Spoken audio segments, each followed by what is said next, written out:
Iran currency భారీ పతనం. ఇక్కడ వార్తను చూడొచ్చు.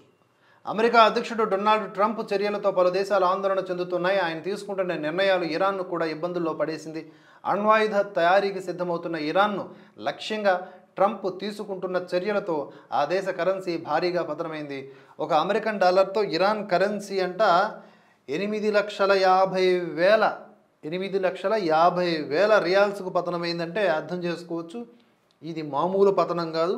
అధపాతాళంలోకి ఇంకా అధపాతాళంలోకి పడిపోయిన తీరు అనమాట.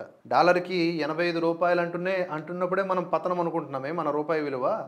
ఇక్కడ చూసుకుంటే 8,50,000 రియాల్స్కు పతనం అయిపోయిందంట ఒక అమెరికన్ డాలర్తో ఇరాన్ కరెన్సీ. ఇరాన్ అణ్వాయుధాలు తయారు చేసుకోవడాన్ని నిరోధించేందుకు ట్రంప్ పలు చర్యలు తీసుకుంటూ ఉన్నారు.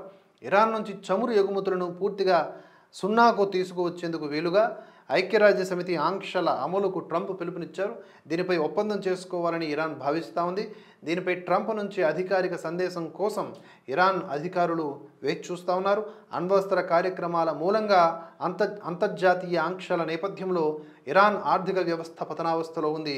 2015లో అమెరికాలో ఇరాన్ అణు ఒప్పందం చేసుకునే సమయానికి డాలర్తో రియాల్స్ విలువ 32,000గా ఉంటే ఇప్పుడు అది 8.5 లక్షలకు చేరుకుంది.